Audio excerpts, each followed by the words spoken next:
prazer, eu sou autista. Venha que me dê a sua mão de coração.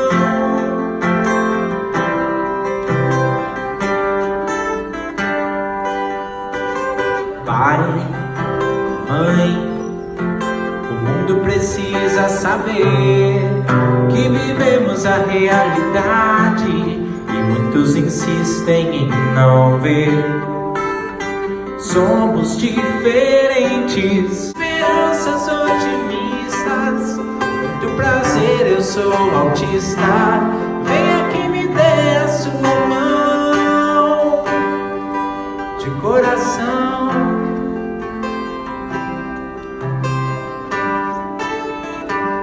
De coração.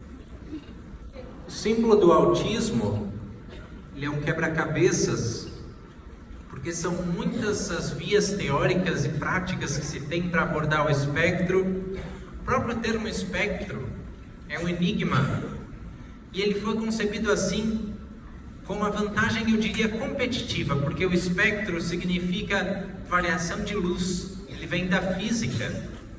Ele significa desde os pontos mais iluminados até os pontos menos iluminados, todos tendo o mesmo valor, todos tendo a mesma aceitação, porque sabemos que autistas, foi muito bem frisado pela doutora Rosane, tem as suas potencialidades e as suas dificuldades. Mas quando eu descobri ser autista, isso fazem 18 anos atrás, se não me falha a matemática, não se pensava dessa forma, e para encaixar essas nuances do autismo, foi muito difícil no primeiro momento. Marcos, tu és artista? Quanto tu mede de altura para ser autista? Um autista pode ser baixista? Mal sabiam eles que o conceito autista com U e não com L, né? Sempre tem que frisar, significa de pessoas que têm um mundo, um funcionamento e percepção de mundo particulares e que partem do si próprio para o exterior. Na verdade, a primeira coisa que eu percebi foi isso: eu precisava captar o que eu mesmo estava sentindo, decodificar, e aí então poderia entrar no mundo, poderia estar pertencendo. A minha vida avançava rápido, a todo vapor, não é? Mas se vocês bem se lembram desse filme, que ganhou vários Oscars, o navio estava tão a todo vapor que aconteceu de ele ir a pique. A minha vida quase foi assim. Tinha sonhos, expectativas, desejos, nuances para mostrar, mas eis que bloquinhos muito pequenos de dificuldade, que não faziam sentido para os demais, acabavam por levar a minha vida a pique. As minhas expectativas e sonhos, e aquelas perguntas que a Adriana Cheluzniak fez: será que autistas vão casar? Será que autistas vão ter filhos? Eu fazia com respeito a mim mesmo. Depois disso aqui, será que depois disso, desse verdadeiro aterrador a pique da minha vida, desse afundamento da esperança, será que eu vou poder seguir daqui para frente? Será que eu vou poder casar? E eu não verbalizava isso para os meus pais no primeiro momento, porque eu tinha na cabeça que eles já tinham cuidado de mim em tantos momentos. Eu sou portador de lesão cerebral, tive problema cardíaco, CIV, e aí meus pais despenderam mais de 8 horas por dia para tratar da lesão, mais alguns meses para tratar do problema cardíaco. Quando eu iria dizer isso para eles, verbalizar mais isso aqui, eu poderia deixá-los assustados. A minha vida está afundando perante a tanta incerteza. Se eu sou autista, artista, artístico. Mas uma coisa não me perguntavam: qual é teu dia a dia? O que acontece? Eu via que eu brincava de maneira incomum, enfileirava os carrinhos. Os outros via que eu era uma criança difícil de se brincar, porque todo mundo pegava um carrinho e assumia um papel na brincadeira. Vamos correr, vamos fazer. um desfile dos carrinhos e estava o Marcos lá enfileirando o carrinho. Isso quando eu não punha as rodas para cima e ficava friccionando perto do ouvido. Muitos amigos queriam brincar comigo, poucos ficavam lá mais do que 15 minutos. Às vezes eu me afastava deles por 15 minutos também, pontualmente. Isso quando eles não eram tirados do sério pelo meu chorar, o meu choro e o meu riso eram díspares. Comecei a perceber isso aos poucos. Quando há muito tempo atrás, olha como eu comecei a perceber isso, que estranho que foi para mim na época. Eu fiquei fazendo uma listinha mental, assim, bem, eu já vi gente nascendo, o bebê nasce tão legal, tão bacana. Eu já vi gente crescendo, crianças, a criança se desenvolve, torna-se um adolescente. Isso fazia muito sentido para mim. Depois vem a velhice, tem que usar bengala. E a morte, como é que é? Como é que a pessoa morre? Será que é que nem o desenho do Tom e Jerry, em que abre uma porta nas nuvens e diz: embarcar? Eu ficava procurando as nuvens, meu referencial eram os desenhos. Qual nuvem que vai se abrir? Olha, eu não estou vendo abrir e a igreja anunciou que morreu um velhinho. Por que será? E aí, com essa curiosidade, a primeira coisa que eu fiz foi ir a um velório. Se é para saber, vamos saber agora. O que acontece? Só que eu chego lá, as pessoas estão chorando. E o primeiro pensamento, primeira pergunta: quem é que começou a briga? Foi de soco, pontapé? Foi o quê? E obviamente, né, gente, não era o contexto. Depois, eu observei: olha, a morta, que era minha bisavózinha, não está indo para o céu, não está subindo. O que aconteceu? Será que ela não foi boa o suficiente? Não rezou o suficiente? E aí meus pais foram assertivos em me dizer: Marcos, depois tu vais entender que questões são essas. Por enquanto saiba que essa sim é a tua avó e ela faleceu, não vai mais estar aqui.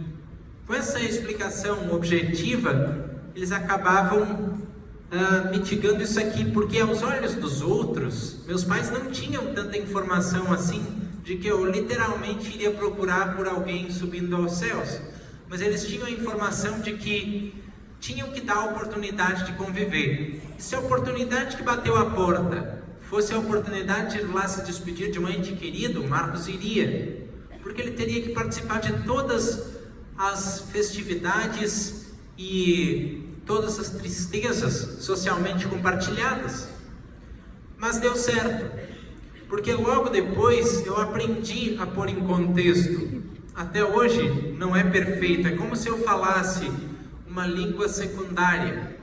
A gente sabe, a língua materna é diferente, é mais confortável, mas passar para a língua secundária é tranquilo.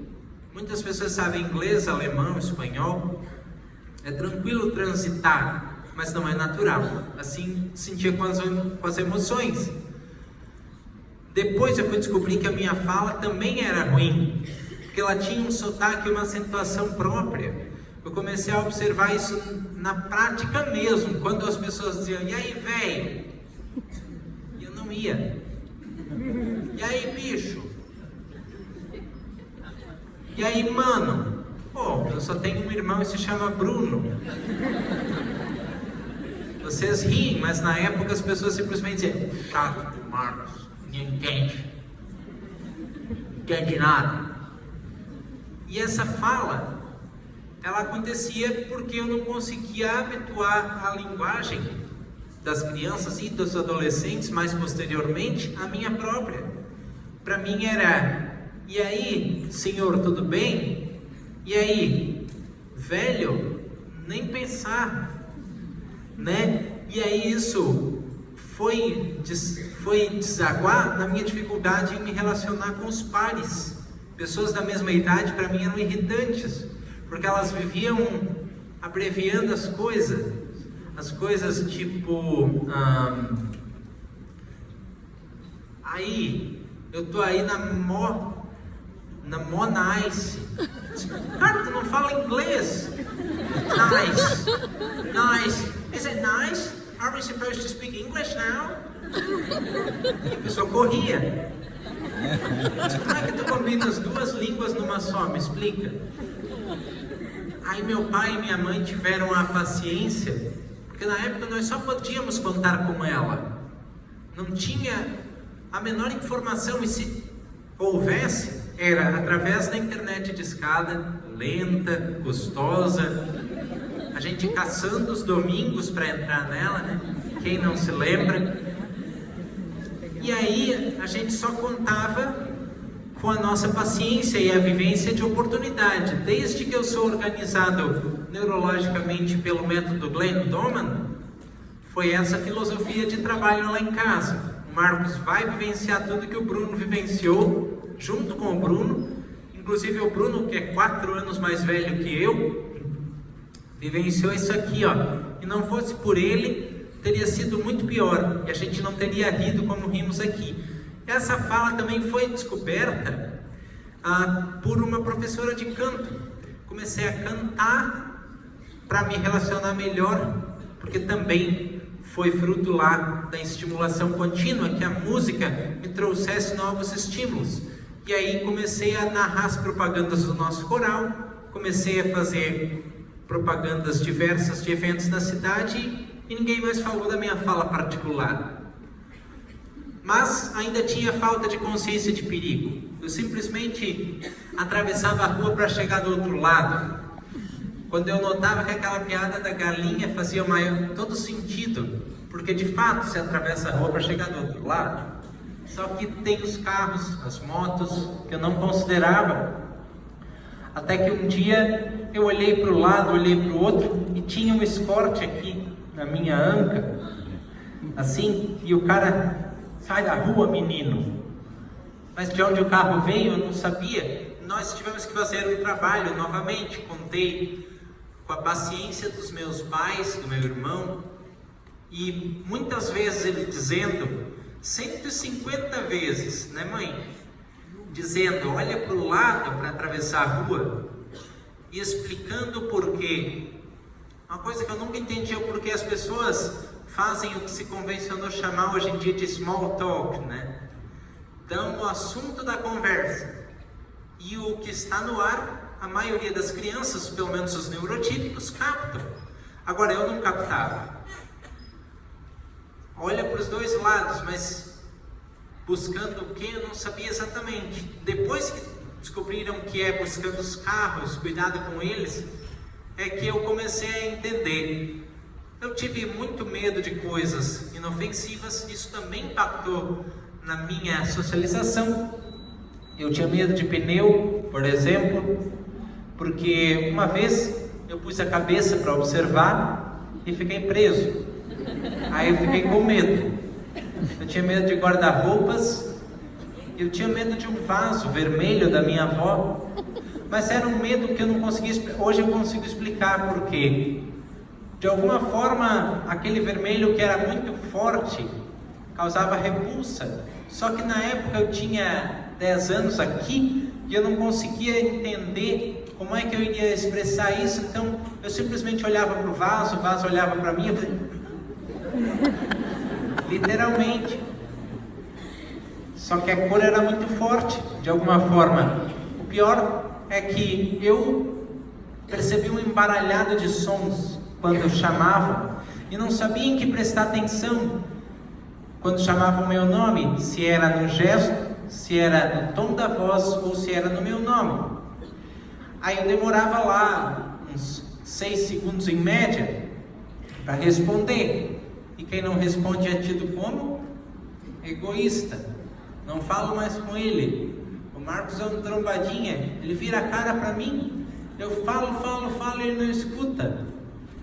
E aí isso foi evoluindo até chegar numa necessidade que eu tinha de falar com os outros, mas como eles não me escutavam e eu não escutava eles, eu comecei a falar tudo o que eu queria. Eu escutava muito rádio, eu lia algumas revistinhas, eu comecei a ler muito cedo, pessoal, com 5 para 6 anos eu já estava lendo, por conta do método Glendoman de alfabetização, que depois surgiram que pesquisem, que é muito efetivo. Nós descobrimos lá em casa e passo adiante essa abordagem. Comecei a falar sozinho, pondo esse copo e esse pincel em paralelo, aí eu pegava o copo e punha em cima do pincel assim, e ficava balançando. Aí contava as histórias que eu sempre quis contar para as pessoas, mas elas fugiam. Às vezes eu contava as histórias do jornal, às vezes eu contava as histórias do meu pai e da minha mãe, que eu queria passar para outro. Mas como eles achavam que eu era meio deslocado, eles não me escutavam. Aí eu vim para cá. E aí meu pai vem e diz: filho, por que tu não pega essas histórias e registra? E eu fiz. Tá ali meus primeiros cadernos de escrever. Depois nós descobrimos que o meu presente de aniversário, de Dia das Crianças, do Natal, era o mais fácil que existia. Um caderno, 48 folhas desse, para começar a escrever. E aí enchi uma gaveta, 2, 3, tenho todos até hoje, e descobri que eu podia escrever no computador, onde todos têm a mesma letra e as dificuldades ficam menores. E eu comecei a pensar em alternativas para desenrijecer a minha rotina. Apesar de eu ter essa particularidade de rotinas metódicas, não precisa ser repetência total. Escrever me deu a possibilidade de pensar fora da caixa, de analisar assim: poxa, eu tenho uma boa memória, eu tenho um bom tino para escrever as coisas. E aí eu comecei a pensar, poxa, eu não preciso ficar para trás então. Aí comecei a fazer os meus amigos, comecei a entender que eu podia ter protagonismo nas equipes na escola, principalmente quando era português, história, geografia, inglês, espanhol mais tarde. E aí eu comecei a pensar fora da caixa e viver fora da caixa que me punham. Geralmente se põe um autista dentro da caixa. Quando o pai, quando a mãe recebe o diagnóstico, não vai. No meu caso era pior ainda, porque não só me puseram numa caixa quando observaram a minha lesão cerebral e autismo, mas também tiraram o chão do meu pai e da minha mãe, dizendo: o Marcos não vai caminhar, nem falar, nem enxergar. Pai, mãe, vocês moram longe, nós não temos como preparar vocês psicologicamente. O negócio é o seguinte: ele vai morrer, porque a lesão cerebral tende a tomar conta de todo o cérebro, e logo não vai haver oxigenação. E aí não aceitamos isso. Nós passamos por esse calvário. Como atravessar uma porta dessa forma ali? E eu tenho comigo vivo essa lembrança, porque no autismo é basicamente assim que eu sinto. A cada nova oportunidade, sinto a necessidade de explorá-la, mas sinto necessidade também de me retrair. E aí é sempre uma briga, porque é como abrir uma porta assim, e ninguém sabe o que vai estar do outro lado. À primeira vista, essa porta é horrenda, mas lá pode ter uma realidade bem diferente que vai te apacentar, que vai te apetecer, que vai te engrandecer e fazer feliz, não é verdade? Eu fui descobrir isso há pouquinho tempo atrás, quando eu estava nos anos finais da escola. Na verdade, não tanto pouco tempo atrás assim, mas tinha uma metáfora.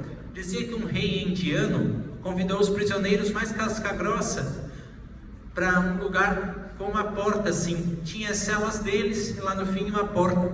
Aí tinha uma caveira lá, várias na verdade. Aí um prisioneiro olhava para o outro e dizia: isso devem ser os ossos dos prisioneiros, ele vai nos matar, tenho certeza. E o outro dizia: eu também. Dava um passo atrás, até que um grupo se destacou, foi para essa porta, e a primeira coisa que apareceu, a luz do sol. O rei estava ofertando, na verdade, a liberdade para esses prisioneiros, mas o primeiro obstáculo que apareceu nas vistas, as caveiras, não foram ver o que era, não aproveitaram essa oportunidade. E essa minha vida é assim. Em embora seja difícil aproveitar a oportunidade de cada dia, eu abro essa porta. E eu abro essa porta por causa de uma série de ingredientes que têm movido a minha vida nessa direção. São os meus heróis e ídolos. Ali estão eles, meu pai, minha mãe, sempre me apoiando, meu irmão, o mediador de conflito lá em casa, a pessoa de quem eu quebrei um violão um dia, e ele disse assim: foi ruim, mas qualquer dia eu compro outro. E a minha mãe sempre apoiando ele também, para que ele tivesse energia para entender o que era autismo. Se nós não entendíamos, ele muito menos, mas ele se propunha a pôr-se no meu lugar, e com ele aprendi fortemente a empatia. E essa é a minha cunhada. Eu sempre me embasbar com nomes de parentes de família, então eu tenho que dar aquela olhadinha marota ali para lá. E aí eu vou ser tio daqui a pouco, em maio agora. E antes dessa importância, ela é importante por conta do apoio que ela me deu para fazer pós-graduação, para fazer a faculdade. Ela me recebia na kitnet dela, que era do tamanho desse palco, mas era enorme para mim, porque tinha tudo que eu gostava lá. E ela me entende, ela fala comigo por horas, assim, dá uns puxões de orelha de vez em quando para edificar o caráter, né? Mas tem outros ídolos também. Conforme eu fui avançando na parte escrita, eu descobri esses dois. J.R.R. Tolkien, que escreveu O Senhor dos Anéis, minha trilogia de livros preferida. Eu li cada um dos três em uma semana. Então, 21 dias já tinha completado aquela que é uma das maiores obras, e de lá me veio uma frase que eu venho acompanhando até agora, e eu quero dividir com vocês, quero que fique como o mote da nossa conversa, da vivência com o autismo. Só nos cabe aproveitar o tempo que nos é dado, em dificuldade, em facilidade, mas é isso que me move. E esse escreveu o Código da Vinci, escreveu O Símbolo Perdido, um monte de obras que eu não canso de ler, e me ajudou também a escrever um texto mais cativante. Quando eu não tinha palavras, eu tinha músicas também. Raul Seixas escreveu uma música que me ajudou lá no começo da minha vivência do ensino fundamental, quando as pessoas diziam que eu era meio maluco. Eu revidava: eu vou ficar com certeza, maluco, beleza, eu vou ficar. E eu dizia: se o Raul era, eu também sou, e com orgulho, né? Olha o tipo de maluco que vocês estão falando aqui, ó. E aí, esses foram gatilhos de energia que me fizeram avançar para a discussão do autismo, cotidianamente, com ferramentas do dia a dia. Uma iniciativa que hoje tem mais de 92 mil inscritos e crescendo. São as minhas responsabilidades. Olha quantas vidas eu posso tocar de alguma forma. E considerando que cada pessoa na internet hoje espalha uma mensagem para outras 4 pessoas, esse número é multiplicado exponencialmente. Só não sei quanto, porque a matemática é fraca. E essa ideia me proporcionou ir para Fátima Bernardes, para o encontro, e tocar o coração de muitas mais. Inclusive de uma menina autista que, ao assistir esse programa, disse assim para a mãe: mãe, olha, em meio a estereotipias e felicidade, olha, mãe, ele também é autista, é como eu, olha, vem aqui ver, ele é autista. Não tem alegria maior. O vídeo está lá comigo, infelizmente eu esqueci de trazer, mas é incrível perceber como eu posso mudar a percepção de uma característica como o autismo. Quando eu descobri, era terrível. Hoje muitos amigos meus, depois de terem visto os meus mais de 100 vídeos lá no Diário de um Autista, inclusive eu convido a vocês para fazer parte dessa iniciativa, se ainda não se inscreveram. Eles vêm e dizem: Marcos, Eu não tinha ideia do quão mal eu poderia estar te fazendo. Me desculpa. 20 e tantos anos depois. Não. 17 anos depois. Tudo bem. Mas desculpas aceitas, né? E aí eu escrevi, primeiro, para testar aquilo que estava no caderno, se era ideia forte ou não, para falar sobre tecnologia e distanciamento. Meu livro de contos, Meninos e Meninas, Contos de Homens e Mulheres, isso foi em 2016, foi em Feira do Livro, foi lançado, gostei bastante, reeditei, que é uma alegria para escritor dizer que está em reedição, então a primeira se esgotou, né? Que bom. E esse é meu mais novo projeto, um livro de memórias, onde eu conto algumas dessas histórias e muitas outras mais, que eu aprendi com elas, que é mais importante ainda, e como mães e pais podem usar algumas bases de oportunidade, estimulação, emprego de algumas estruturas do ambiente para melhorar a vivência do autista. O Dr. Clay Brites, que é paranaense, ele segue uma linha dizendo: não é o autista, muitas vezes, que vai regredir ou progredir. O que vai acontecer vai ser uma melhora ou uma otimização, uma melhora ou uma piora na sua lida com o ambiente, com o meio. Com conscientização de autismo e participação em congressos, eu fui laureado o autodefensor do autismo da ASCA, que é a Associação Catarinense que comunga todos os esforços de AMAS aqui no estado para nós pensarmos política pública, que está precisando. Nós estamos caminhando assim a passos de formiga, né? Mas nós precisamos avançar mais.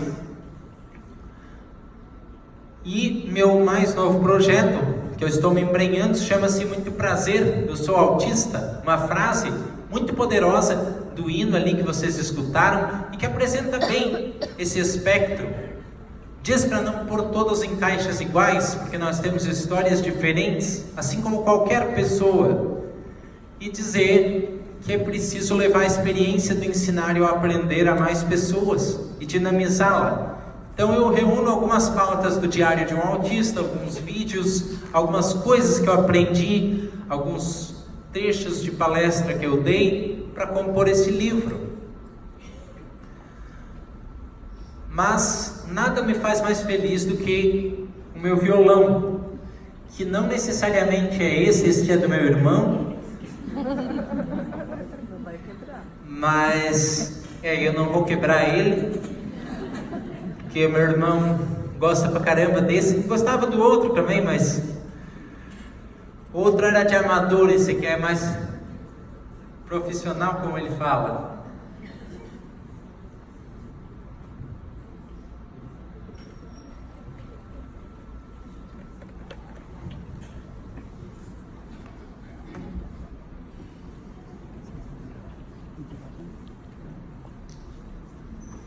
Por que eu digo que esse é meu melhor amigo?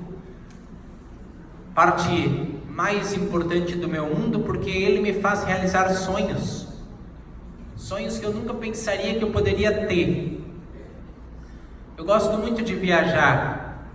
Eu gosto muito de estudar línguas. Eu falo inglês, espanhol, alemão, um pouco de sueco e um pouco de italiano. Mas aí eu pensava, poxa, como é que eu vou lidar com aeroportos, com entra e sai de pessoas? Estariam todos os aeroportos preparados para receber autistas? Nós sabemos que não, e a minha mãe, meu pai tem muitos receios com relação a isso, a minha ida para visitar outros países, mas eu não fico triste, não baixo a cabeça, não digo que nunca vou, pois vou, mas vou cantando. E para a Espanha, que é um dos países que mais admiro, eu vou assim. Penso que um sonho parecido não volverá mais.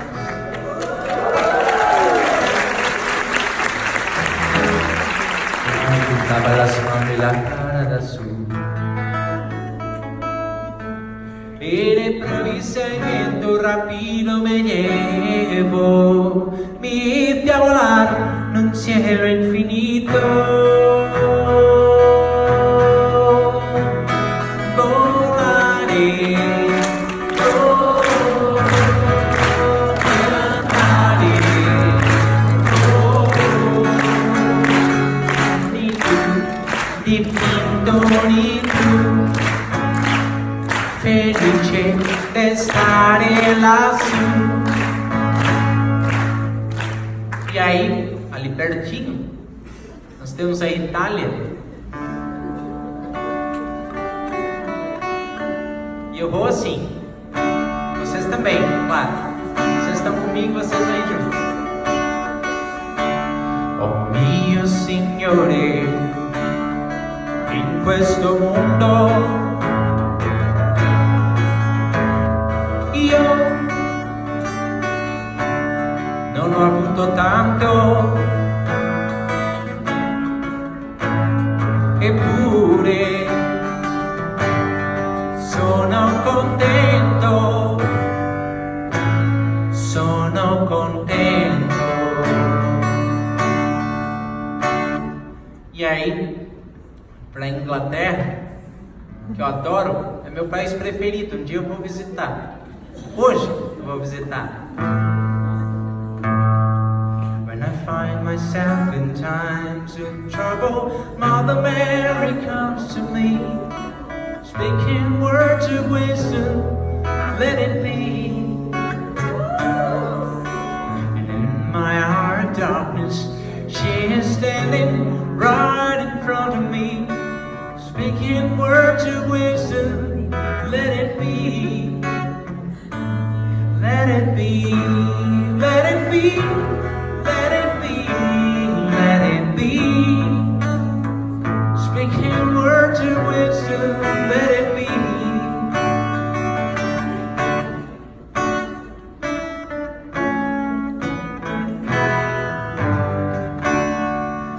E para a Alemanha, du dir sagst, alles ist vorbei. Wenn du nicht glaubst, sieh es dir nur trau. Dreh dich einmal um, schau in ihr Gesicht und du wirst sehen, Tränen lügen nicht.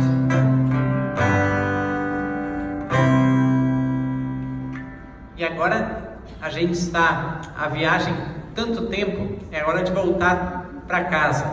Suécia. Né? Faltou a Suécia. E claro, faltou que a gente vá para a Suécia. Também é meu sonho. Eu já estive lá, mas queria voltar, então.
E a gente volta de uma forma especial, vendo esse grupo tão bonito, com esforços para trazer informação para o autismo, que é o primeiro passo para o mundo inclusivo. Eu faço isso, vocês fazem isso, nós fazemos isso e assim por diante. Eu quero citar aqui o nome desse grupo maravilhoso, essas mulheres, esses homens que foram tão batalhadores, e deixe-me citar aqui a Julie, Lanzer Mayer, que tem uma canção que muito me toca e toca a ela também, que simboliza muito a nossa vivência com o autismo. Eu falei lá atrás de barco, que a gente se engrava pelos mares e de repente o barco afunda. E vocês sabem que há responsabilidades nos transatlânticos e elas recaem sempre sobre o capitão.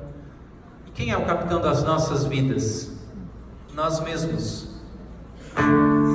E aí, sendo o capitão da minha vida, a Júlia sendo a capitã da dela e todas vocês do autismo sendo capitães, capitania é uma iniciativa tão bela.